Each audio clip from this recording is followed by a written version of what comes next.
El tungsteno, una novela social que fue escrita por el escritor y poeta César Vallejo. Nació el 16 de marzo de 1892 en la ciudad andina de Santiago de Chuco del norte del Perú.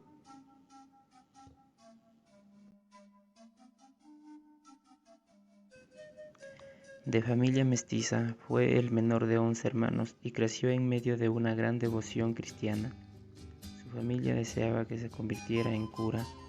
Completó la secundaria en la ciudad de Huamachuco en 1908. Con la intención de ser profesional, se dirige a la ciudad de Trujillo en 1910. Se matricula en la Facultad de Letras de la Universidad Nacional de la Libertad.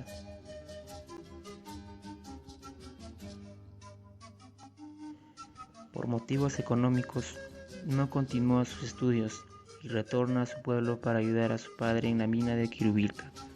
Allí el joven Vallejo presenció las malas condiciones laborales de los trabajadores en las minas. La experiencia en Quirubilca le serviría para ambientar más adelante su novela de denuncia social, El tungsteno. Esta se publicaría en España en 1931.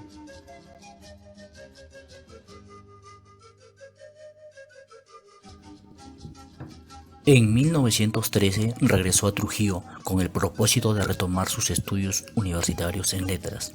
A fin de costearse sus estudios, trabaja como maestro, donde tuvo como alumno a Ciro Alegría, que más tarde se convertiría en un gran novelista.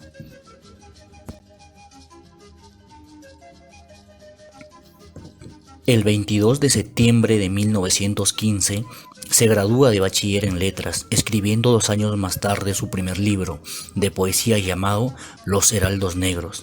En 1916 frecuenta con la juventud intelectual de la época agrupada en la Bohemia trujillana, conocida luego como Grupo Norte. En 1920 regresa a su pueblo natal, donde debido a unos problemas es encarcelado. Esta experiencia tendría una crítica y permanente influencia en su vida y obra, y se refleja de modo muy directo a varios poemas de su siguiente libro, Trilce, 1922.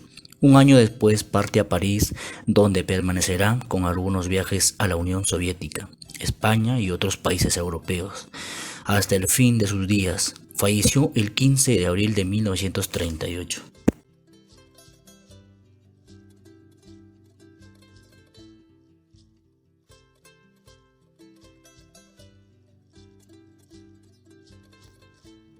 El emprendimiento se basa en comenzar con nuevas ideas, nuevos rumbos, generando nuevas visiones, teniendo la oportunidad de por sí mismo emprender todo esto. Se ve reflejado en nuestra sociedad, puesto que se ve varias propuestas de emprendimientos que han surgido a través de los años con ideas pequeñas y que cada vez se expanden, lo cual nos convierte en un país emprendedor e innovador.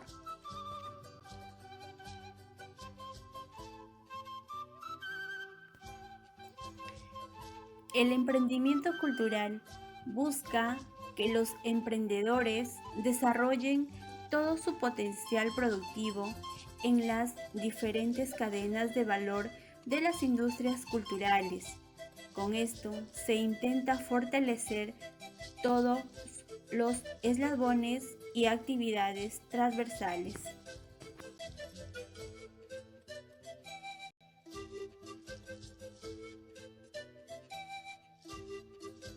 Formar en el emprendimiento es significativo para el desarrollo local, el cual es planteado como el beneficio que la sociedad recibe al afrontar de una forma más eficiente la satisfacción de las necesidades, lo que reconoce al emprendedor como figura auténtica en el progreso permanente de una localidad a nivel municipal o regional.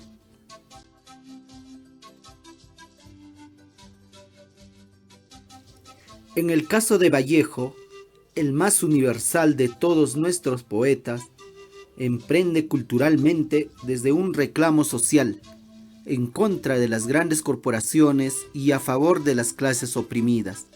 Su emprendimiento enriquece el sentido crítico y contestatario de la sociedad y logra su acometido, logrando una conciencia más humana y empática.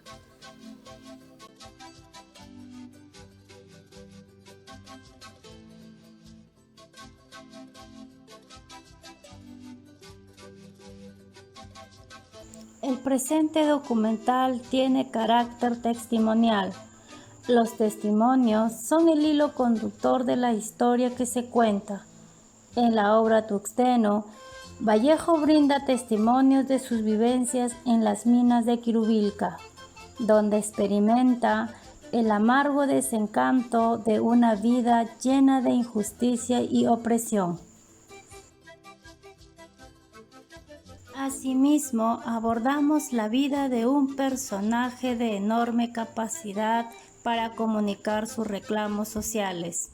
En el documental, valoramos el mensaje de Vallejo a la sociedad, una donde prima la desigualdad y reina el dinero.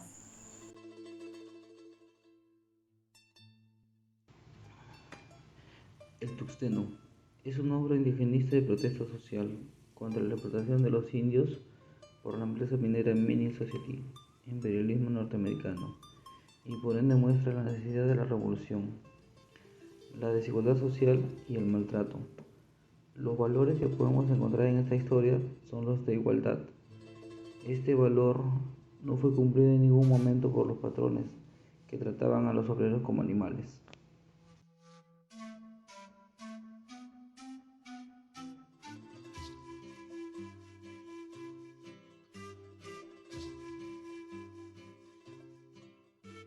Aspectos históricos.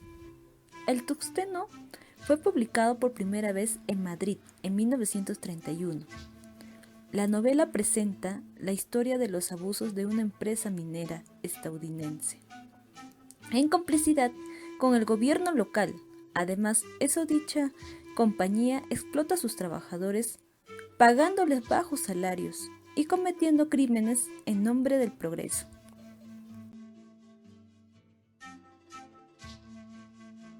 La novela nos sitúa en la primera mitad del siglo XX. Los Estados Unidos ingresan a la Primera Guerra Mundial y necesitan más tuxteno para su economía de guerra. Y como siempre, los hombres pobres de los países pobres pagan los platos rotos.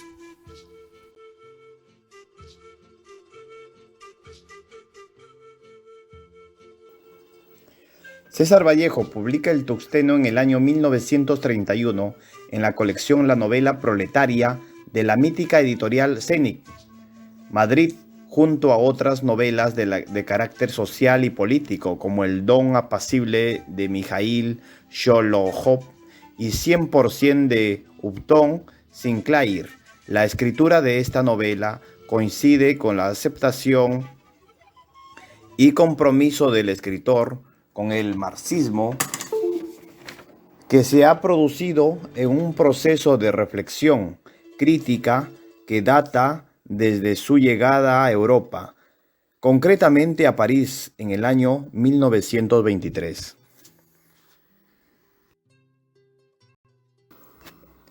El arte y la revolución, formado por una serie de artículos publicados en diferentes diarios, nacido de sus experiencias en Rusia. En ellos se propone articular una estética marxista, al tiempo que podemos comprobar su trayectoria, sus crisis y la correspondencia entre sus poesías.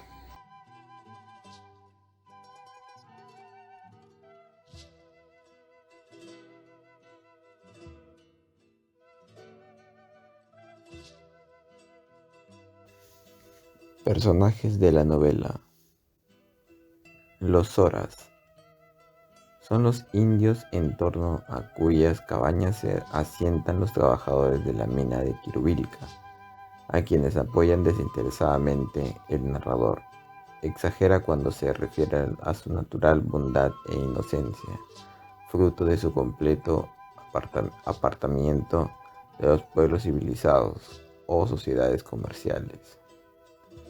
Los peones de la mina son los rudos trabajadores mineros, sometidos a un régimen de trabajo agotador y mal remunerado, Algunos de ellos se solidarizan con los Zoras en el saqueo que sufrían y otros se molestan por la inocencia que les caracteriza. José y Mateo Marino, hermanos, son los contratistas de peones de la Mining Society y dueños de sendos bazares. Uno en Quirubilca, cerca de la mina, regido por José, y otro en Colca, la capital de la provincia, administrado por Mateo. Ambiciosos, desalmados y sin escrúpulos, al mismo tiempo manifiestan una profunda sumisión frente al imperialismo norteamericano. Cucho, adolescente sobrino de José Marino, de quien recibe continuos maltratos.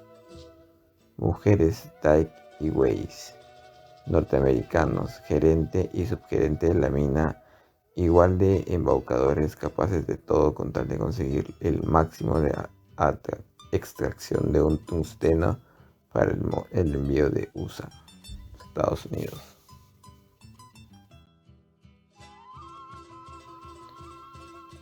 Baldomero Rubio, ingeniero contratado por la empresa minera, llega a Quirubilca con su mujer y 2 pequeños hijos.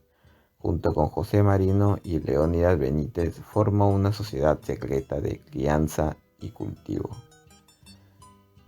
Leónidas Benítez, agrimensor recientemente graduado de la Escuela de Ingenieros de Lima, llega a Quirubilca como ayudante de Rubio, tímido, mojigato y sin ninguna capacidad para el comercio. Austero y trabajador, llevaba una vida extremadamente ordenada y era un moralista casi al extremo. Forma parte del grupo dominante, aunque es el menos malo.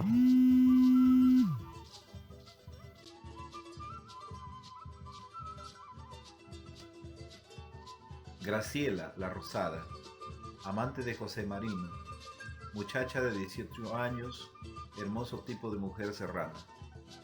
Ojos grandes y negros y empurpuradas mejillas candorosas.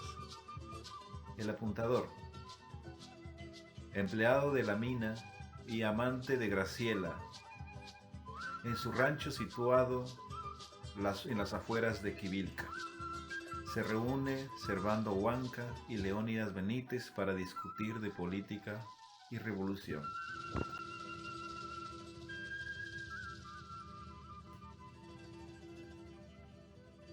India que oficiaba de cocinera, sirvienta y amante de Mateo Marino en la tienda del Colca.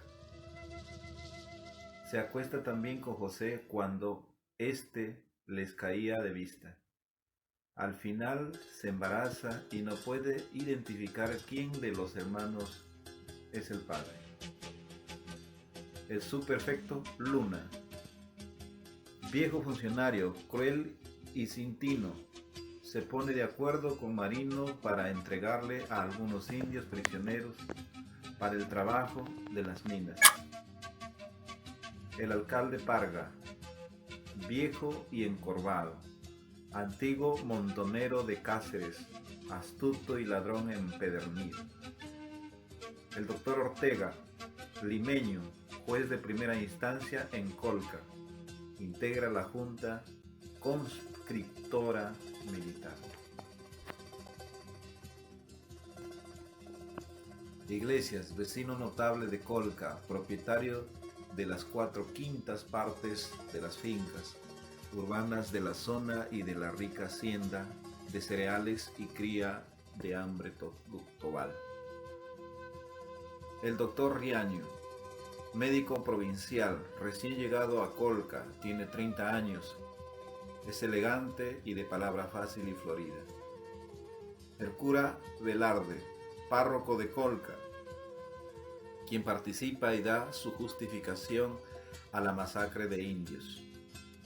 Isidoro Yepes y Braulio Conchucos, yanaconas analfabetos de Huacapongo, son llevados a la fuerza a Colca para hacer el servicio militar obligatorio. Ellos, con el narrador, se encarga de aclarar, no saben ¿Qué es patria, gobierno, orden político, seguridad ni garantías nacionales? Solo saben que son desgraciados. Servando Huanca. Es un herrero de 30 años, muy inteligente, que desafía a la autoridad y se convierte en líder al encabezar un levantamiento en contra de la injusticia que sufren los indios analfabetos. Llama la atención la detallada descripción de su fisonomía.